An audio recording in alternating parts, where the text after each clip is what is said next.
Então tá no ar mais um episódio do nosso Pod Pós, o podcast do programa de pós-graduação em educação aqui da UDESC, a Universidade do Estado de Santa Catarina. Estamos às dependências aqui da BU, da Biblioteca Universitária, Biblioteca Central aqui do campus em Florianópolis. E para mais um episódio, hoje é um episódio muito importante, que a gente vai falar de edital, de seleção de novos discentes e também formas de se aproximar do programa. Estamos aqui com a Rita, com a Luciane Mulazani, que vocês já conhecem de outros episódios, e para falar um pouco dessa temática. Para a gente começar, eu acho que seria bacana a gente falar um pouco sobre o processo seletivo, né? A gente sabe que todos os anos existem algumas mudanças, então é muito importante localizar aqui, a gente está em 2025, falando e exemplificando sobre o edital que vai sair em breve, ou já saiu, dependendo de quando esse episódio for para o ar, mas é importante levar em conta que a gente está comentando elementos gerais. Então, para falar um pouquinho do processo seletivo de edital, Rita, o que a gente poderia falar um pouco, ou Lu, o que a gente poderia falar sobre o que é importante, assim, como primeiro contato com o edital dos candidatos e candidatas que gostariam de fazer parte do nosso programa? Bom, acho que a gente pode começar então relembrando, né, Ivan? Quem ouviu os 2 episódios anteriores já conheceu um pouquinho da estrutura do PPGE, da UDESC, a gente já conversou sobre isso.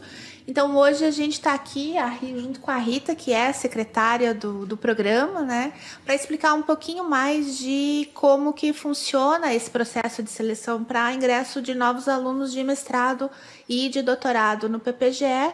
Já começo aqui com a Rita para a gente lembrar que a UDESC, o PPGE da UDESC, assim como todos os programas de pós-graduação da universidade, né, eles são gratuitos, né? Não há cobrança de mensalidade, não há cobrança de inscrição. Então, como uma universidade pública, né, que é gratuita e de qualidade, a gente também está aqui para falar desse nosso compromisso, né, com a sociedade catarinense e também do Brasil, porque a gente tem recebido estudantes do país todo, né, e até mesmo do exterior. Então, a Rita trouxe aqui para a gente hoje várias informações importantes para você aí que quer ingressar no PPGE, fazer um curso de mestrado ou de doutorado lá com a gente. Boa tarde, gente. Boa tarde para quem está nos ouvindo. Boa tarde, bom dia, boa noite para quem estiver nos ouvindo. Eu vou falar um pouquinho, então. Primeiro, eu queria dizer que é um prazer estar aqui falando um pouquinho mais do PPGE e, de alguma forma, contribuindo para a ampliação do acesso aos nossos cursos, que, como a professora Luciane falou, são públicos, gratuitos e de qualidade. Vou falar um pouquinho, como o Ivan disse, né? Algumas mudanças podem ocorrer a cada edital, a cada processo seletivo, mas eu vou falar um pouco a partir dos nossos últimos editais, quais seriam as etapas, né? Ali a partir do momento da inscrição. A primeira etapa desse processo seletivo, ela constitui na avaliação do projeto de pesquisa e do currículo desses candidatos. Isso para o mestrado. Para o doutorado, além do projeto de pesquisa e do currículo, a gente ainda tem um memorial, que é solicitado ali, abordando a trajetória acadêmica, profissional, a experiência em pesquisa que esse candidato tem.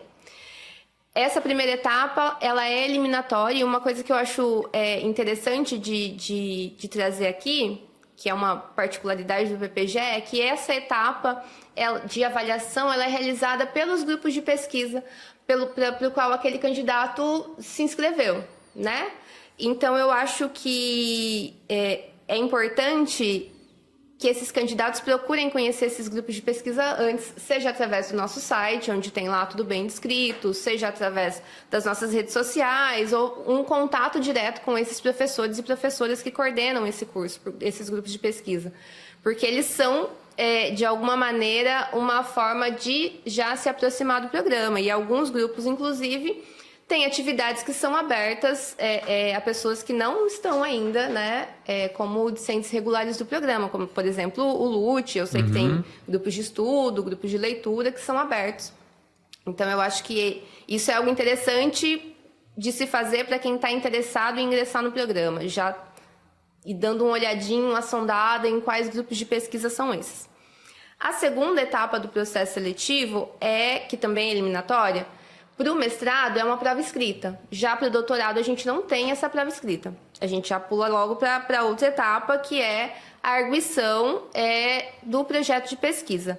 E aí, eu acho que uma coisa também que é importante de falar, já que, como a professora Luciane já disse, a gente atende aí pessoas que são daqui, que são de outros estados, que são de outros países, inclusive, é que a etapa de arguição ela é realizada de forma remota, mas a prova do mestrado ela é realizada de forma presencial.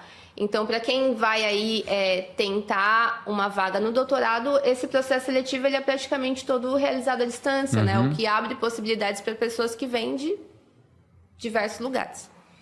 Acho que é isso. Legal. E sempre importante frisar, estar atento a todos os detalhes do edital. Isso é uma coisa muito importante frisar, porque, por exemplo, se ali está dizendo que no memorial tem X páginas, sei lá, 10 páginas, tem que ser 10 páginas. Se chegar a nós 11 páginas, vai ser injusto em relação a quem obedeceu os critérios do edital. Então, o edital precisa ser lido mais de uma vez. Porque a gente não deseja eliminar candidatos e candidatas por detalhes, mas esses detalhes fazem a diferença se a gente pensar uma página a mais, podendo falar mais sobre quem tu é, sendo que o limite é outro. Então é muito importante todos esses detalhes e a forma da entrega da documentação também. Se diz arquivo único de PDF, não são 10 arquivos de PDF soltos, é um arquivo unificado de PDF. Então... Perfeito, Ivan, perfeito.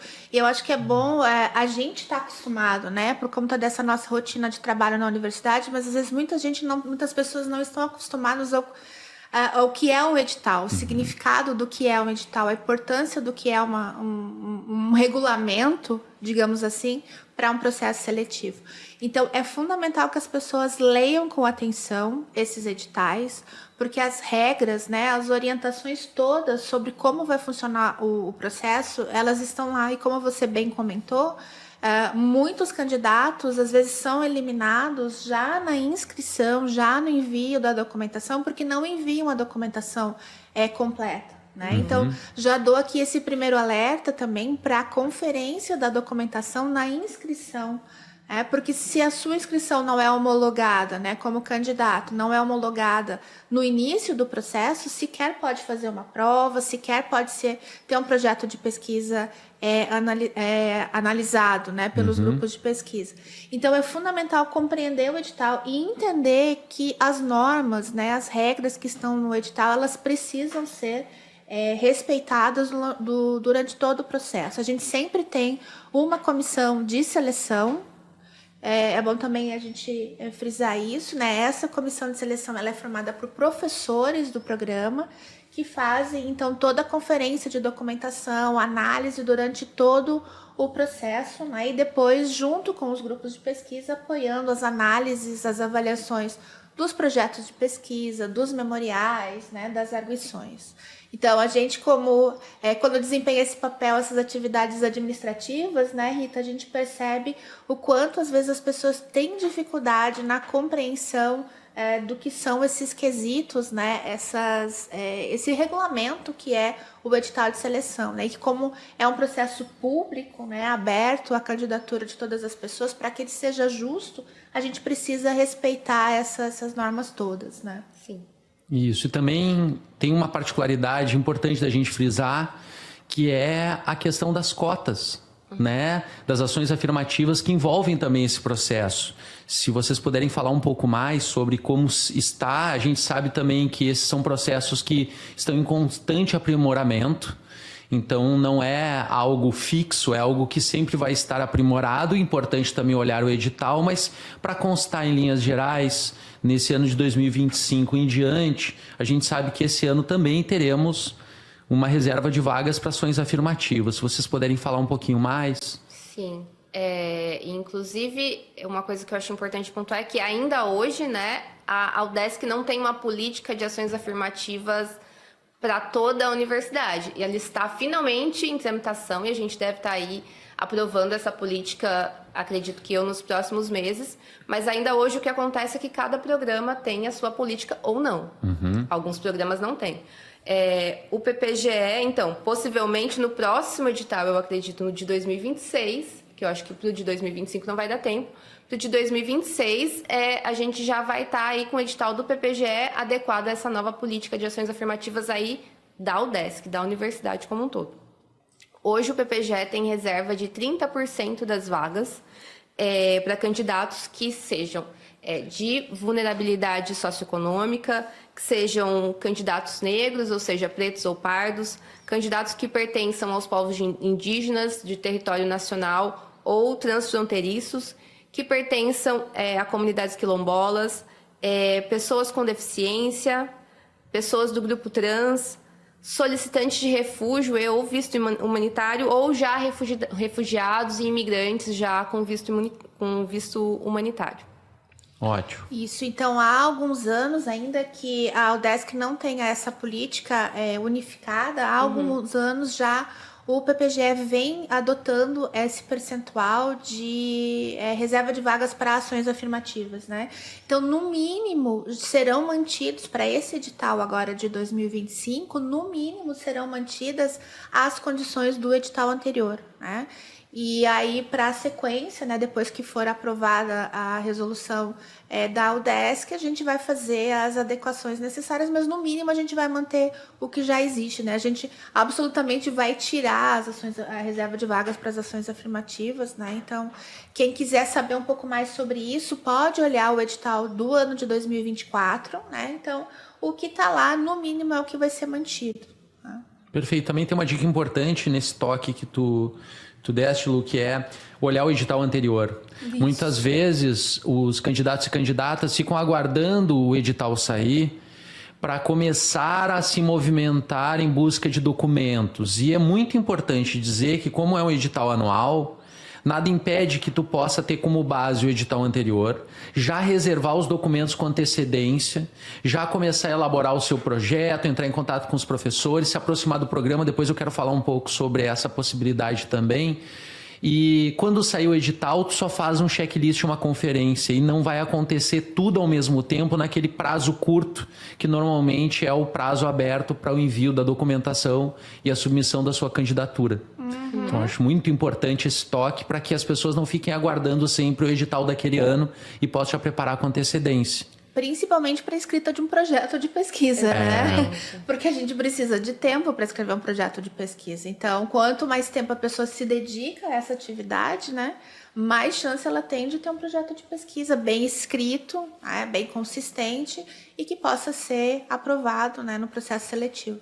Isso. E também uma dica importante aí, muito rapidamente, que é quando tu está na dúvida sobre a escolha de possível orientador ou orientadora, de diferentes linhas de pesquisa, a gente já falou isso em um programa anterior, né? Então, quem está pegando esse programa, escutando pela primeira vez o PodPós, tem programas anteriores que vão falar sobre essa estrutura, sobre as linhas de pesquisa. É um programa grande, mas também junto a isso é interessante que observem o currículo Lattes dos professores, vejam quem eles orientam, vejam a produção, que isso também ajuda a aproximar, para além do que a Rita colocou, de um contato mesmo direto com esse professor, mas também tem um caminho interessante que a gente já pensa na aproximação de futuros candidatos e candidatas, que é a modalidade aluno especial, que normalmente acontece próximo ao prazo do edital de seleção, né? Então, para quem ainda está em dúvida, sua vida ainda não está organizada para ingressar num programa presencial, de aulas presenciais, né, de grupos de pesquisa que se encontram presencialmente, às vezes tem uma possibilidade de aproximação, ou seja, se matricular em uma disciplina para já ir se aproximando do programa como aluno especial. Quem tem interesse nesse processo, como proceder? Sim, as disciplinas cursadas como aluno especial, elas acabam funcionando meio que também como uma porta de entrada para a pós-graduação, né? Como uma aproximação. A cada semestre, geralmente em junho e em dezembro. Geralmente em junho para o segundo semestre, dezembro para o primeiro semestre, é lançado um edital unificado da FAED, né? Do centro ao qual o PPGE faz parte, com todas as vagas disponíveis para serem cursadas como aluno especial de todos os programas de pós-graduação da FAED. A seleção desses alunos, ela é de responsabilidade do docente, da docente responsável pela disciplina, mas às vezes, e aí eu acho legal a gente trazer isso para ver a dimensão do PPGE, às vezes esse critério de seleção é unicamente espaço físico. Porque a gente recebe, já aconteceu de receber e-mail, mas eu me inscrevi, por que eu não fui selecionada? Então, primeiro, o critério, quem define é o docente responsável, mas às vezes realmente não tem espaço. Para ter uma noção, os outros programas, a média de alunos especiais dos outros programas da FAED é em torno de 14, 15 alunos. Semestre 2024-2, o PPGE teve 99 alunos especiais matriculados.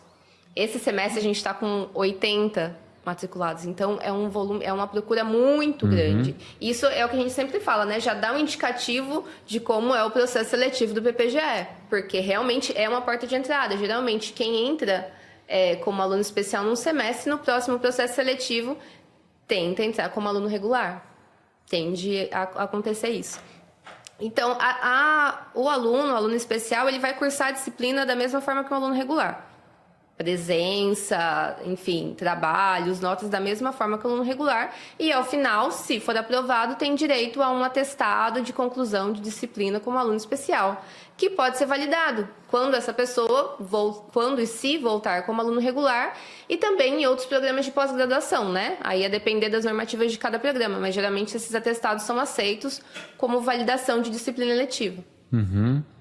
E falando sobre as disciplinas, deve ser muito comum as dúvidas de alunos especiais, ou mesmo aqueles que são aprovados nas vagas de mestrado e doutorado, como as disciplinas funcionam, os horários, que deve ser bastante demanda de recebimento dessas dúvidas. Eu anteriormente falei um curso presencial, então é muito importante a gente frisar mais ou menos esse card de disciplinas, os seus horários, e que a gente sabe que isso varia de semestre para semestre, a oferta delas, né? Algumas obrigatórias, outras que são eletivas, mas se pudesse falar um pouquinho assim das dúvidas mais comuns. Geralmente a gente recebe muitas dúvidas nesse sentido de quais dias são as aulas, quais os turnos, eu tenho que estar presencial quantas vezes. É muito difícil responder isso, porque realmente a cada semestre é construído esse quadro de horários de disciplinas, que enfim, o corpo docente define isso.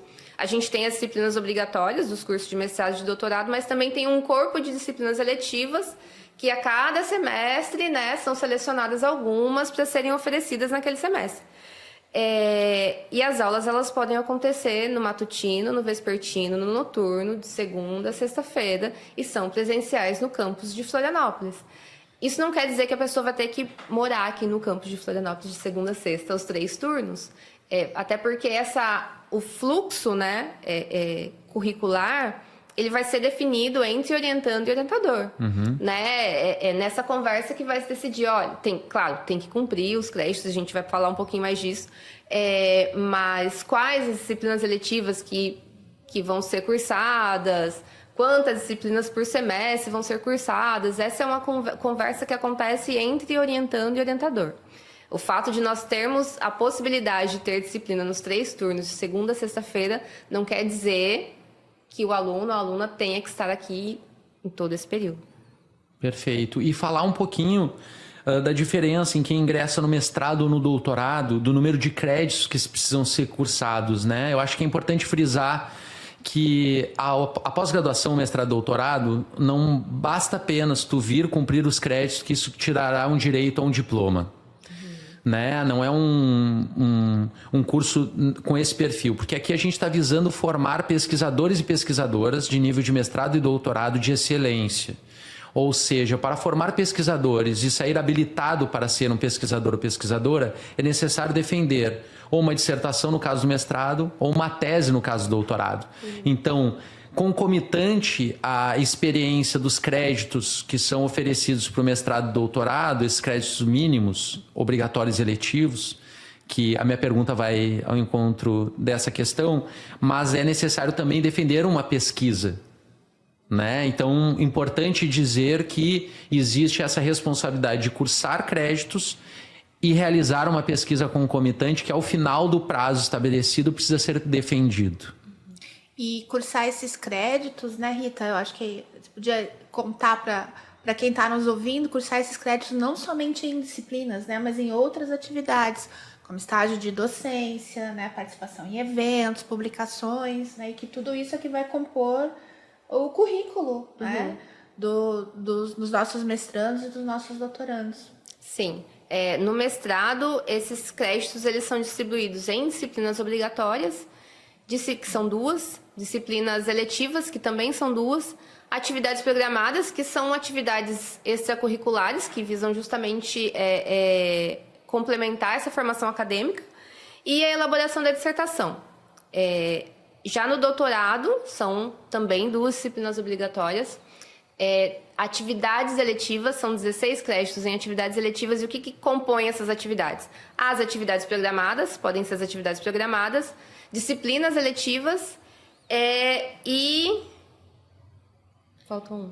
Eu acho que dentro das atividades... A dissertação. A dissertação. Isso, As validação da orientações, dissertação. Não, pode validar, por exemplo, quem defendeu um mestrado há menos de 5 anos pode validar os créditos dessa dissertação como atividades eletivas. Ah, mas todo mundo defendeu o mestrado. Nem todo mundo. Algumas pessoas passam direto para o doutorado Ou e não há tem uma 10 anos dissertação. atrás defendeu o mestrado. Ou há 10 anos atrás e aí não pode validar esses créditos. Isso. O curso de mestrado ele tem a duração de 24 meses, então o cumprimento desses créditos tem que acontecer nesse período, com a possibilidade de prorrogação por no máximo 6 meses. E o curso de doutorado, 48 meses, com a possibilidade de prorrogação de 1 ano. Perfeito. Ou seja, quem visa o mestrado é no mínimo 2 anos, ou 2 anos e meio, se for necessária a prorrogação. E o doutorado são 4 anos, com possibilidade de prorrogação de mais 1 ano. Isso. É um projeto de vida. É um projeto de Faltaram vida. alguns créditos de doutorado, não era só... Na verdade, tem além dos 16 de eletivo, ainda tem créditos em publicações obrigatórias, no doutorado tem créditos de estágio de docência, né, de 60 horas, e a defesa da tese, por fim, são isso. E esse estágio de docência é uma oportunidade para fazer exatamente o que esse nome diz, né? Fazer uma atividade de docência aí no ensino superior, em disciplinas de graduação, justamente que compõem, como você falou, né, Ivan, esse conjunto de atividades que se faz como atividades de formação para quem está fazendo um doutorado, né? Então, não é somente cursar disciplinas, não é somente ficar focado na sua pesquisa e cumprir esses créditos, né? É todo um conjunto, por isso que a gente costuma dizer que é um projeto de vida, né? Que a pessoa tem que se organizar para ter disponibilidade de tempo, eventualmente se precisar se deslocar, fazer deslocamento, se mora em outro lugar. Então, são questões que precisam ser pensadas. Por isso, e fazendo já um gancho com o que a Rita comentou sobre as disciplinas eletivas, e você também, por isso que cursar disciplinas eletivas pode ser uma boa aproximação, eu diria uma excelente aproximação com a rotina do programa, para entender como é que funciona um programa de pós-graduação, como é que funciona o curso de mestrado, o curso de doutorado. Aos pouquinhos já vai cumprindo uma quantidade de créditos que eventualmente depois pode até ser validada. Né? Perfeito. Eu acho que para a gente terminar esse programa tão importante para quem está interessado em se aproximar no programa ou mesmo fazer parte da seleção desse edital ou de outros que virão, seria importante também falar sobre proficiência. Ou seja, a gente espera que esse candidato ou candidata, depois de aprovado no mestrado ou no doutorado, caso sendo aprovado, eles têm um prazo para realizar a proficiência. Ou seja, que esse pesquisador ou pesquisadora em formação seja capaz de ler textos em língua estrangeira. Então, são provas que testam a habilidade de leitura e compreensão de texto em língua estrangeira. E eles têm um prazo para realizar isso a partir de quando eles ingressam no programa. 1 ano, o prazo de 1 ano, a partir do ingresso, tanto para o mestrado quanto para o doutorado. E por que 1 ano? Justamente por isso, porque a ideia é que eles possam aproveitar esses textos, enfim, durante o curso do programa mesmo, né? Durante essa formação. Então, por isso que não faz muito sentido estender muito além, porque a ideia é que essa proficiência que é comprovada, ela seja aproveitada ao longo do curso.